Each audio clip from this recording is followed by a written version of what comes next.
Good day to all. Good day to all. This is Nurturing of Our Humanity. This is my Wednesday live on Thursday morning. It's very organic. My lives are very organic.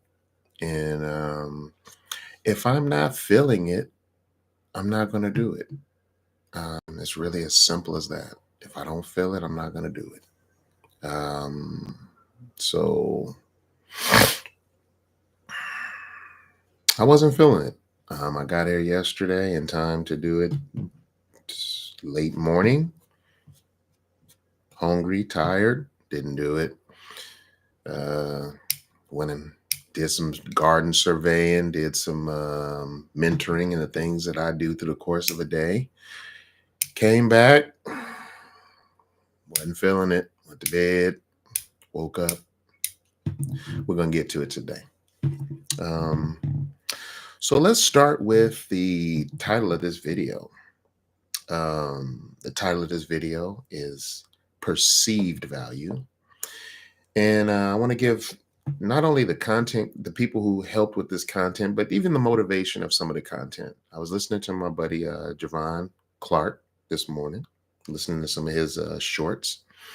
And, he's going up. He's going into the stratosphere now. He's about to reach a lot of people. And you do that with insightful topics, almost enticing people, but he makes some very great points. He makes good and valid points. Personally, I feel like his motivation is pussy and domination over women and bitches and shit like that. Excuse my language. But that's kind of what it's about. You know what I'm saying? So he's that's his I would say a lot of the mission statement is that over there, My motivation is a little different over here because pussy don't run these topics over here. It runs some of the theory, doesn't run the topics over here. So what I want to do first is I want to break down why I put these two words together: perceived value. And the thumbnail is Kevin Samuels, and that comes through my buddy Javon, who brought that up today. That's why I use that as a thumbnail image. But perceive. So let's start with the word perceive. Let me just give a little breakdown to it. There's some words that are used in the describing of it, and a word that perceived and value have in common, or that are in both in their descriptions. And perceive, aware, conscious. Okay, come to or realize. So you come to realize or understand. So it's really about what you interpret or regard as, right? And the word regard is also in the definition of value. So perceived is basically how you see things. It doesn't mean it's a fact. It's just the way it's working for you. And that's good. That's a good way to process information into your mind to remember it because it makes great sense to you. But when you're trying to be factual, you have to make sure to leave the disclaimer that it's just your perception or your opinion. Value. This is where we get a little chunkier here. Value. The regard that something, and regard is the common word there, but the regard that something is held to deserve.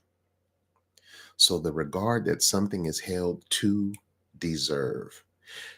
The importance, worth, or uselessness of something.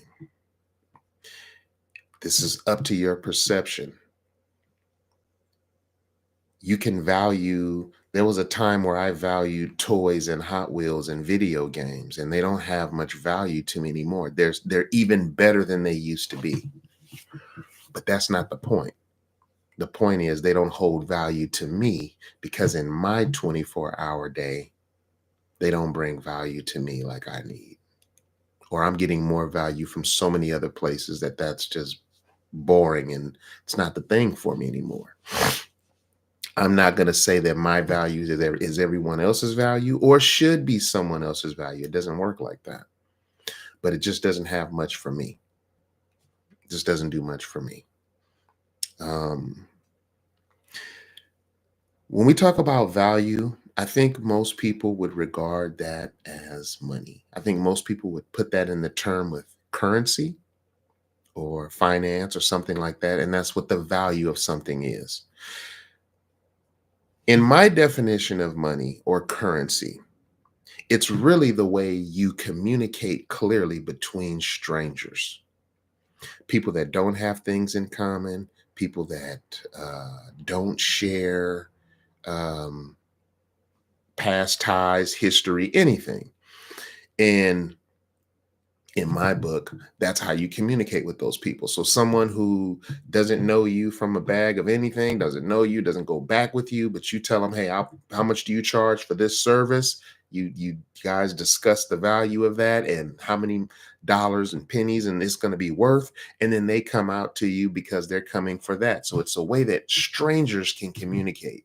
But when you have a deeper relationship than strangers with somebody, I'm not going to say money still carries a value because it's a tool that we all use to do the things that we need to do in the course of a day or to get services from other people, things that we can't provide for ourselves, but other people have those services available. We communicate with them and show them our appreciation through currency. But when you're talking about friends and family and people who are close to you, neighbors, money can still work, but other things can work now as well. In other words, if you value being fed highly and your neighbor has corn and cabbage and you have tomatoes and bell peppers, you guys can barter. Oh, I think this many tomatoes are worth this many bell peppers, whatever, however you want to look at it. There's more ways to communicate than just money. Now, let's bring this around to the Kevin Samuels side of it. The term of high value man, and this is why I give my buddy Javon some credit. I was just, getting some good, um, I was getting some good input from what he was saying because I'm able to decipher or I'm able to separate the information that's feeding me from the stuff that's just kind of running by. So when you uh, get somebody's idea, and this goes for me with this as well, there might be one sentence in this video that makes you go, aha. The rest of it might, okay. So to get value from somebody does not mean you have to absorb or endorse 100% of their statement, their sentence, their belief system, anything. You could just like the sense of humor of somebody and don't like their politics, and go over there and laugh and don't want to really want to hear what they have to say about those other things. My buddy Javon was using it like men have been ruined by the term high value man because now they think they're something that they're not. In other words, you could be the man that's bringing the value of finance and paying the bills, which can be what I would call in my world a front door brother. And then there could be another guy that's laying the pipe she likes and all the things like that. And he's in there for a whole nother reason, but he's the back door brother. Okay. And he don't care about having the hype of, yeah, I walk in the front door and come in with my suit and all that. He don't care about that. Okay. He cares about what he's there to get. And it's about what his value is. Some of these dudes are hobosexuals. You know what I'm saying? They're just sleeping around and things like that. People have different reasons for why they do stuff. It's your job to vet society and things around you and get the value out of it that you need to extract from it. But on the Kevin Samuels side of it, a high value man, it's such a loose term. And it's one of those things like toxic or what's the other one that's going around a lot right now? I don't know, it's slipping my mind right now, but overused terms that are saying a lot, but really ain't saying much because, words don't have much more value than the actions you put behind them. So for me, what I want to say is that as the world changes, so does our mindset, so does our wants and needs, so does what we value. It changes. So the point I want to make, and hopefully this will be an aha moment for you in this, is that value changes with you. Everything changes with your mind. In other words, when you change your mind, you change the world around you as well. It happens all at the same time. So, there was a time when cassette tapes, audio cassettes. I think I actually have some around here. Audio cassettes, cassette tapes. There was a time where they were highly valued, and everybody, or most cars had them in them. Most homes had them in them. And it was the way we were listening and enjoying and appreciating our music and our relationship with music. Well, that has changed. Before that, it was records and 8 tracks and the radio, you name it. But since then, we've gone into CD, streaming, and there's still value in other things, but it changes as the world changes with us. So the value that a CD used to have 25 years ago is not the same as it is today. In 2000, a CD meant something different than it means in 2025, period. And the thing about evolution, or the growth of things, is generally we're not looking to go back again.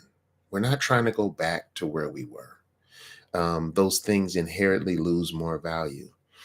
Just as a man that values a woman's looks, and as time moves forward and her looks diminish, and makeup isn't enough, and all these body shapers and things like that, and BBLs and all this crap, when there's not enough of that, and the only thing you value in a person was their physical appearance, and that's guaranteed to change, their value is going to greatly change with you. That's why hopefully you're vetting people that you allow into your life and you really like and love them on multiple levels, because those levels matter. Somebody not upsetting and aggravating your patience is a big thing. Uh, uh, Being able to be quiet with somebody, them understanding their temperament, patience. Um, as you get older and things start to hurt, massaging, nursing, caring for, these things don't matter when you're young and you feel like you bounce back from everything. Oh, I just need a couple of hours, I'll be okay. But when that stuff takes a couple of weeks to bounce back from, you need somebody that'll stick with you through those weeks, and that matters and that cares, and that's kind of got your back through that. So my point on saying that is that as you change, so does what you need and value change. So hopefully you have the prophetic outlook on life to be able to see what you might be needing and vet for that properly now, so you're already in pocket and line for what's to come in the future. You can't figure it all out perfect. Oh man. Wow. Okay. Just news coming through, some stuff about, anyway. So and then I want to make sure I wrap this up with also in the thumbnail that has Kevin Samuels on it. It says high value mindset. So along with that, I wanted to leave a nugget on the word mindset. And basically, the Oxford Dictionary breakdown of mindset is the established set of attitudes held by someone. Think about that. That's your mindset. The stuff that you will do, will not accept, the line you draw in the sand, the attitudes that you adopt to that. So somebody do this, that's over the line, that's out, period. So anyway, I try to keep these Wednesday lives kind of short and sweet, very consumable. Um, and that's basically what I just come over here to get done. And I'm doing it a day late today. Sorry. Sorry to myself in the future, and sorry to anybody who was actually looking for me on Wednesday, or my nephew. Different people be like, "Hey man, did you upload?" One of my partners, you name it. But I'm still on it. I'm still about it, and I'm getting to it. And anyway, this is my Wednesday live. This is me over here at Nurturing of Our Humanity. This is your boy G. And until next Wednesday, peace.